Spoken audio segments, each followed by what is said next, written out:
10 hari masa kampanye mulai dari Anies Baswedan, Muhaimin Iskandar, kemudian ada Menteri Pertahanan Prabowo Subianto dan Wali Kota Surakarta Gibran Rakabuming Raka dan juga Ganjar Pranowo Mahfud MD. Kemudian seperti apa catatan penting bagi ketiga paslon Capres-Cawapres selama kurang lebih 10 hari ini? Kita akan ulas pagi ini bersama Head of Cakra Data Muhammad Nurdiansyah dan juga ada pengamat politik Burhanuddin Muhtadi. Selamat pagi Mas Dadan, selamat pagi Mas Burhan. Selamat pagi, Mbak Valencia. Selamat pagi, Mas Burhan. Pagi.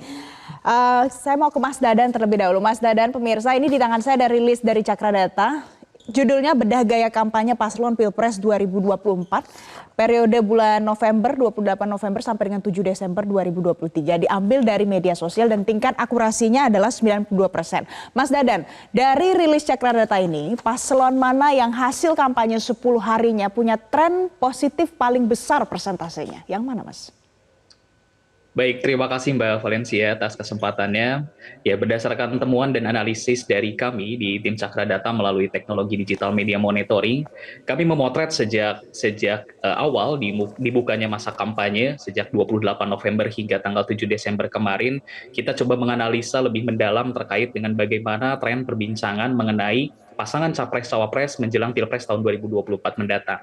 Dari ketiga pasangan ini memang sosok pasangan kubu 02 Prabowo Gibran ini mendapatkan sorotan dengan tingkat jumlah percakapan ataupun juga total mention yang begitu besar di antara kedua pasangan lainnya, baik itu Ganjar Mahfud maupun juga Anies Muhaimin, sebanyak 699.000 percakapan. Nah, namun di sisi lain juga bahwa ini tidak menjadi garansi bahwasannya tingkat percakapan ataupun juga popularitas digital yang begitu tinggi terhadap pasangan kubu 02 ini menjadi berdampak baik juga terhadap sorotan opini-opini yang menyoroti terhadap masing-masing kandidat capres cawapres ini. Karena kalau kita lebih lihat lebih mendalam dalam konteks sentimennya, justru walaupun pasangan kubu Prabowo Gibran ini mendapatkan tingkat percakapan atau popularitas digital yang sangat tinggi dibandingkan dengan kedua pasangan capres cawapres yang lainnya, tapi justru sentimen negatif yang disoroti warganet terhadap pasangan ini justru lebih banyak dengan persentase sentimen negatif sebanyak 31%. Nah, hal ini tentu saja berkorelasi dengan berbagai macam aktivitas giat-giat kampanye yang dilakukan selama periode tanggal 28 November hingga tanggal 7 Desember kemarin.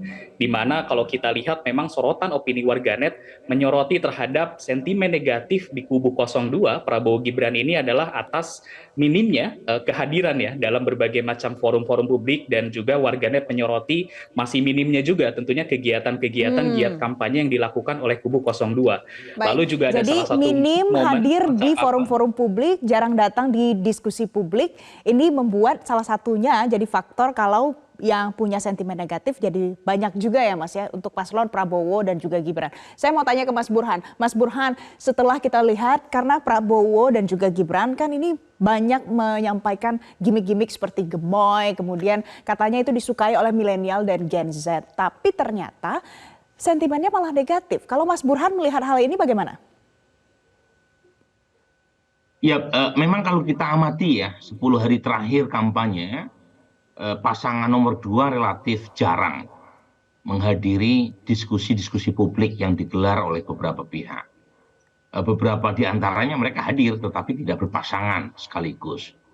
Dan mungkin benar di media sosial khususnya X ya, atau Twitter, sentimen negatif terhadap pasangan nomor 2 lebih kelihatan. Tetapi lagi-lagi yang perlu kita tanyakan ada dua. Yang pertama, mengapa pasangan nomor 2 relatif jarang menghadiri diskusi atau undangan publik? Apakah ini sebentuk kepercayaan diri yang berlebih?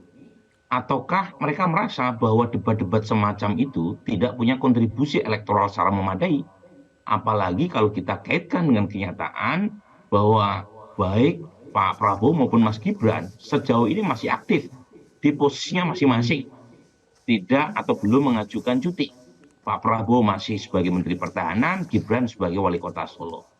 Nah, yang kedua, apakah ada dampak elektoralnya ketidakhadiran mereka dalam beberapa undangan acara-acara publik itu?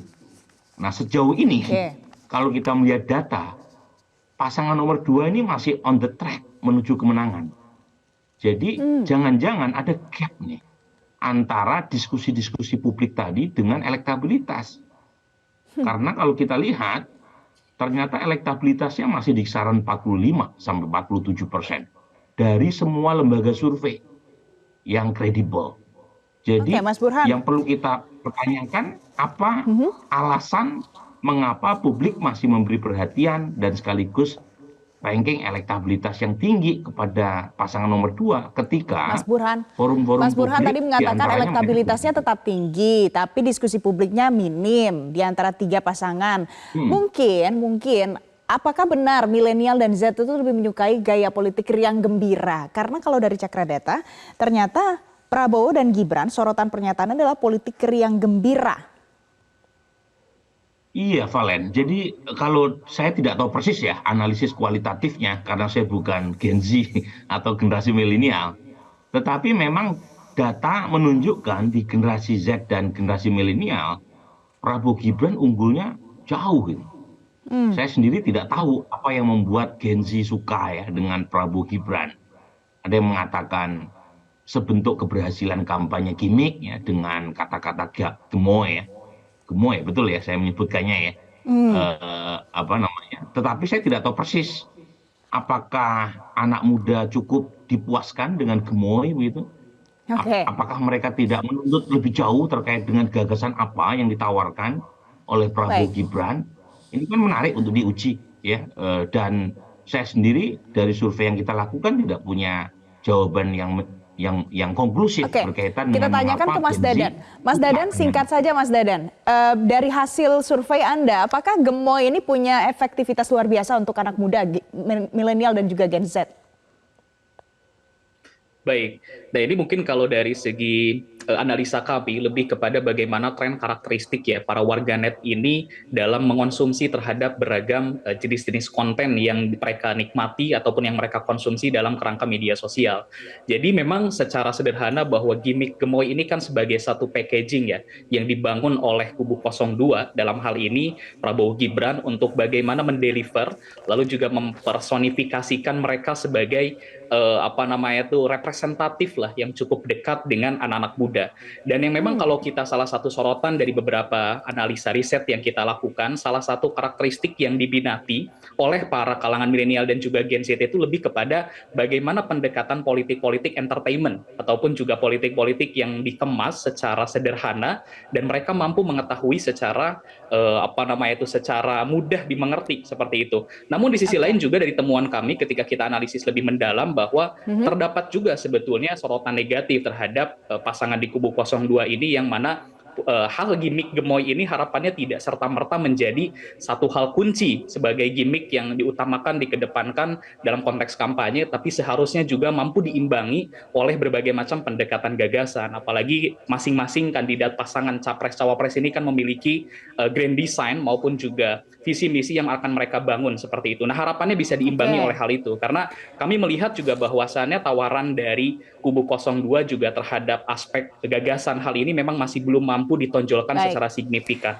Oke, jadi kalau menurut Mas Dadan ini bisa jadi representatif untuk Gen Z, milenial, tapi juga ada yang punya kritik. Dan makanya kalau kita lihat dari hasil surveinya, banyak juga yang punya sentimen negatif dari hasil kampanye Prabowo Gibran. Nah, pemirsa nanti kita harus jeda terlebih dahulu, kita akan bahas lagi. Ada pasangan yang dikatakan terjepit dilematis, ada juga pasangan yang dikatakan sebagai challenger. Bagaimana nanti hasil kampanyenya? Jangan kemana-mana, usai jeda tetaplah bersama kami di Selamat Pagi Indonesia. Pemirsa, saya masih bersama Mas Dadan dan juga ada Mas Burhan. Mas Burhan, saya mau ke Mas Burhan. Kalau dari sini kita lihat sentimen positif yang paling banyak itu ada di pasangan Anies Baswedan dan Muhaimin Iskandar, 73%. Padahal ini merupakan antitesis Jokowi. Jokowi punya approval rating di bulan Agustus lebih dari 80%. Mengapa bisa fenomena ini terjadi, Mas Burhan? Ya, itu dua populasi yang berbeda ya, Valencia. Pertama, populasi pemilih secara umum yang punya hak pilih dipotret melalui metode saintifik face-to-face interview ya. Data terakhir saya sih 75,8% yang puas. Memang turun dibanding bulan Juni 2023 tetapi masih relatif tinggi. Sementara sentimen positif tadi kan dipotret melalui netizen ya. Dan saya tidak tahu ini apakah platform X saja ataukah ada beberapa platform medsos yang lain. Karena kan ada perbedaan tuh platform media sosial.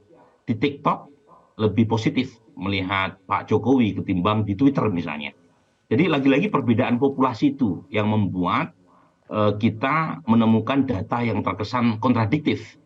Tapi kalau ditanya, misalnya melalui metode yang sama dengan populasi pemilih yang punya hak pilih, baik yang terakses medsos atau tidak, ya suka tidak suka, memang warga kita masih suka sama pemerintahan Pak Jokowi, terutama karena faktor bansos. Saya kan orangnya belak-belakan aja ya. Jadi memang bansos ini meningkat cukup tajam, Valens. 2023 dana perlinsos yang disediakan oleh APBN itu sekitar 476 triliun. Tahun 2024 naik jadi 496 triliun. Itu besar sekali tuh. Dan itu yang kemudian membuat tingkat approval rating Presiden Jokowi masih tinggi. Meskipun di media sosial digempur habis dengan berbagai macam isu yang tidak positif. Cuma kan masalahnya sebagian besar masyarakat kita tidak ikut media sosial, terutama X ya. Data saya mereka yang ikut Twitter cuma 7%. Berarti yang kita harus perhatikan lagi adalah sebenarnya populasinya adalah populasi yang sama, yang suka dengan Jokowi lebih dari 80%, atau yang kemudian lebih suka dengan yang disampaikan oleh Anies Imin soal perubahan. Mas Dadan, ini populasi yang sama atau ini punya masa yang berbeda?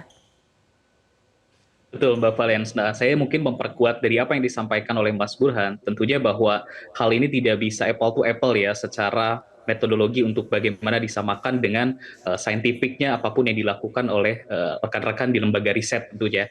Karena dari segi metodologi tentu yang kita lakukan based on the keywords, lalu juga tadi mungkin menjawab berkaitan dengan kanal sosial media, kita juga melalui X, Facebook, lalu juga Instagram, YouTube based on keywords, serta TikTok juga yang kita lakukan, serta media online juga.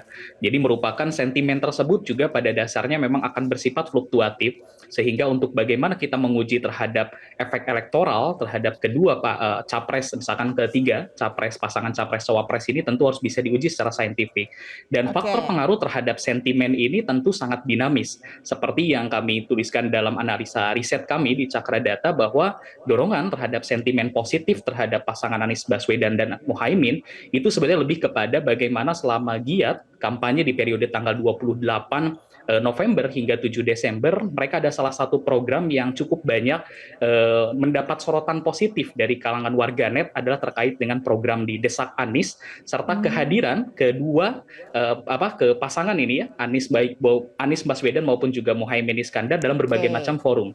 Dan hal ini pun juga sama, kurang lebih mengalami kemiripan terhadap pasangan 03 juga, yang dimana pasangan Ganjar Mahfud pun sebetulnya secara dominansi sentimen positifnya lebih dominan juga, karena tadi aktivitas giat kampanye yang mereka lakukan, baik itu sejak di awal kick off Ganjar memulai kegiatan kampanyenya juga di wilayah timur ataupun di daerah Papua, Mas Dadan, serta juga itu kehadiran tadi adalah pasangan untuk ini Anies dalam Baswedan dan berbagai macam Muhaimin forum. Iskandar. Kemudian tadi Anda juga menyebutkan ini serupa dengan Ganjar Mahfud MD, tapi di sini Anda mengatakan dari hasil survei kalau ini adalah pasangan terjepit dilematis, maknanya apa? Baik, untuk hal ini sebetulnya lebih kepada sorotan tentang positioning sebetulnya, Mbak. Jadi positioning kita coba menganalisa dari mendalami lah terhadap bagaimana gaya membedah terhadap gaya kampanye yang dilakukan oleh ketiga pasangan capres cawapres ini dari perspektif di personal branding serta positioning digital yang mereka bangun.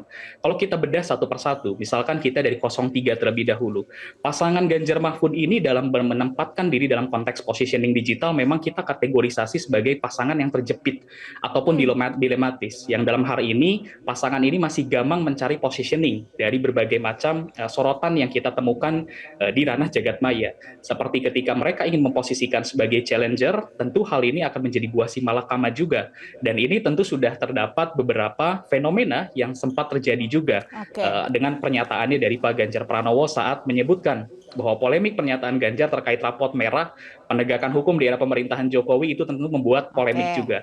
Dan coba melihat kita fakta dengan Mas juga Burhan bahwa kalau ketika begitu. mereka Mas Dadan, Ya, saya betul. potong dulu. Mas Burhan, kalau Anda melihatnya bagaimana? Karena Ganjar tidak bisa ada di posisi sebagai challenger, tapi juga tidak bisa untuk melanjutkan Presiden Joko Widodo yang sebelumnya sekarang sudah kita lihat bagaimana approval ratingnya sangat tinggi. Menurut Mas Burhan, posisinya? Betul, betul Valens. Jadi yang disampaikan Mas Dadan memang selaras dengan temuan survei opini publik yang menunjukkan kegamangan positioning Ganjar Mahfud pasca Prabowo Gibran didaftarkan resmi ke KPU. Jadi sebelumnya Mas Ganjar ini kan berada di kapling keberlanjutan bersama Pak Prabowo. Tapi ketika Gibran dipilih sebagai cawapres Prabowo, narasi keberlanjutan yang selama ini diasosiasikan ke Mas Ganjar itu seperti mengalami proses pengaburan pelan-pelan. Dan kemudian strategi belakangan mereka cenderung masuk ke narasi perubahan dengan strategi ofensif yang cukup kuat, tetapi ketika mereka masuk ke narasi itu sudah ada yang punya, namanya Anies Baswedan. Jadi ini yang kemudian membuat posisi Mas Ganjar itu terjepit di antara dua narasi itu. Ketika mau menjual kembali narasi keberlanjutan, sepertinya kurang bertuah karena ada faktor Gibran putra Jokowi yang sudah menjadi running mate dari Prabowo Subianto. Ketika masuk ke sebelah, ternyata narasi itu sudah lama menjadi brand atau mereknya Anies Baswedan. Ini memang tidak mudah. Makanya saya terus terang memprediksi kalau misalnya ada putaran kedua, pertarungan bisa jadi ya itu melibatkan antara Prabowo versus Anies. Baik. Kalau misalnya Mas Ganjar tidak segera melakukan repositioning dan recovery untuk bisa kembali ke jalan track elektoral yang benar. Oke, itu adalah prediksi dari Mas Burhanuddin Muhtadi. Nanti kita akan lihat bagaimana dinamikanya selama masa kampanye sampai nanti pada saat kita akan pemilu di tahun depan. Terima kasih Head of Cakra Data Muhammad Nurdiansyah. Terima kasih pengamat politik Burhanuddin Muhtadi sudah bergabung bersama kami pagi ini di Selamat Pagi Indonesia. Terima kasih. Jelajahi cara baru mendapatkan informasi. Download Metro TV Extend sekarang.